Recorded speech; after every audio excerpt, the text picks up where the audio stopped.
I found 4 different covers for Encyclopedia Brown Book 5. Please note that none of the covers have the number 5 on them, so it's impossible to know it's the 5th book. Argo Fump Book Review, Argo Fump Book Review. Case 1. Bugs Meany stole a pound of cherries today. He claims he's been sitting in his clubhouse eating cherries for a few hours. So his alibi is, I have a boring life. Encyclopedia searches the area and finds nothing. He says this proves Bugs is lying. Why? If he ate the cherries here, there should be cherry pits and stems on the ground. No way is Bugs nice enough to clean up after himself. Bugs admits he ate the cherries while walking to the clubhouse. That doesn't prove he stole them, but let's pretend it does. Case 2. Bugs and the Tigers are part of a judo show at the junior high gym. Bugs claims he knows a top-secret judo technique. He grabs his friend by the throat, and then his friend falls backwards, unconscious. Bugs brags he's the best fighter ever, and he challenges Sally to a fight right then and there. Sally gets up and beats the snot out of Bugs. He just gets up and she hits him, he gets up, she hits him again, and she keeps hitting him until he can't get up anymore. I should note that the entire time, the judo coach watches this and does nothing to stop it. He is not a very responsible coach. The solution to the mystery is that Bugs' secret technique was fake because unconscious people always fall forwards. They never fall backwards. This is flat out wrong. We're talking about people who were attacked from the front. Of course they fall backwards. That's how physics works. Plus, the artwork shows they were already leaning backwards when they were attacked. What does the internet say? Well, 3/4 of people agree this is a bad mystery solution. Case 3. In 1872, Buck Calhoun led some settlers to Fort Hope. They arrived at midnight in the middle of a light rain. Calhoun decided everything was safe when he saw the American flag flying on top of the fort.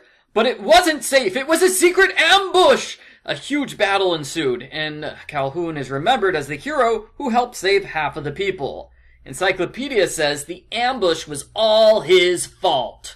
Why?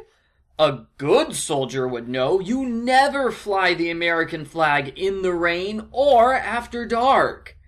While that's true, I don't think grade schoolers know the Army's rules regarding proper use of the flag.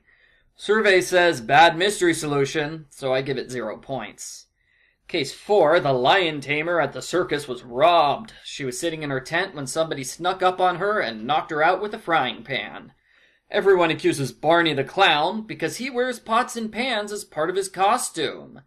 Encyclopedia stands in front of the angry mob of circus performers and declares Barney's innocent. Why? Because the culprit snuck up on the victim. Barney is wearing pots and pans. He can't sneak up on anyone without making noise. How did none of the circus people notice this? Case 5, Mr. Mackey was the witness to a holdup, and he's scheduled to testify in court today. For the past week, he's been terrified of something bad happening to him. He hides in his house all the time, sleeping during the day and only leaving at night.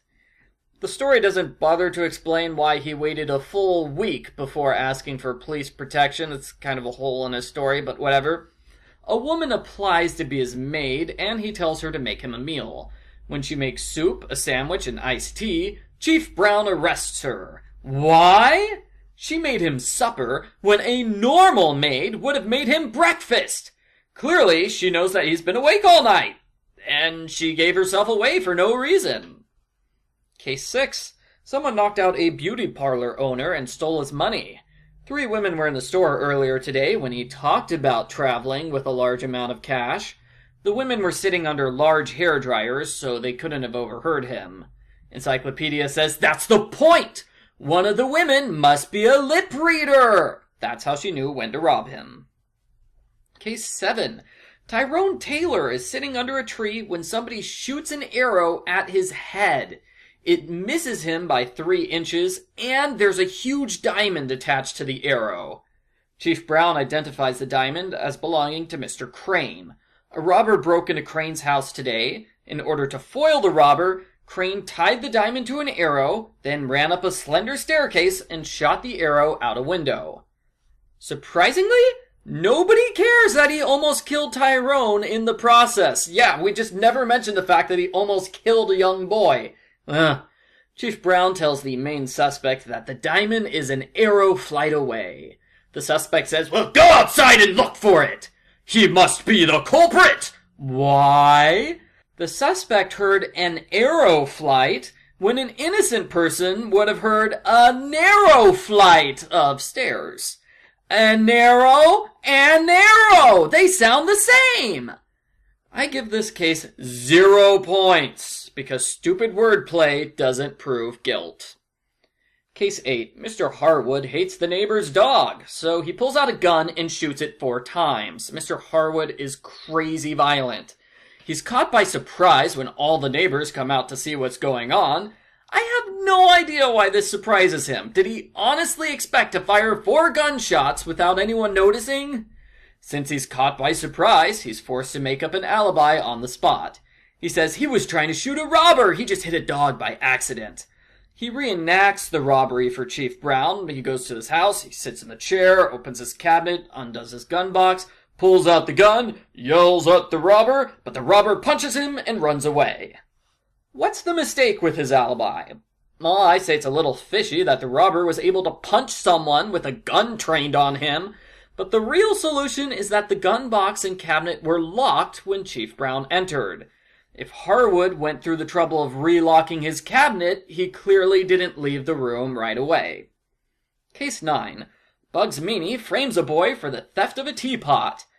I never took Bugs for a tea drinker. He claims that he entered his house and saw the thief running away. He also says the thief stole the teapot by taking the hinges off the cabinet. The solution is that Bugs knows how the cabinet was broken into, even though he allegedly never saw the crime scene. Clearly, he didn't leave his house right away after seeing the robber, which is the exact same solution as the previous case. He clearly didn't leave his house right away after seeing the robber. So I'm gonna take away a point. It's a good solution, but you just repeated the same solution twice in a row. If they had switched this case with case 3, I probably wouldn't have noticed the repeat solution, and I probably would have been fine with it. Case 10. This is the first appearance of Wilford Wiggins, who will become a series regular after this. Wilford is a high school dropout who makes a living off of cheating gullible kids. Today, he's got strength tonic. He says it's so effective, his buddy gained 100 pounds of pure muscle. His buddy takes off an old coat and shows off his body to everyone. How do we know it's fake? If his buddy had really been 100 pounds lighter last year, his coat wouldn't fit so perfectly. And that's the last case. I give Encyclopedia Brown number 5, Encyclopedia Brown solves them all, a 6.5 out of 10.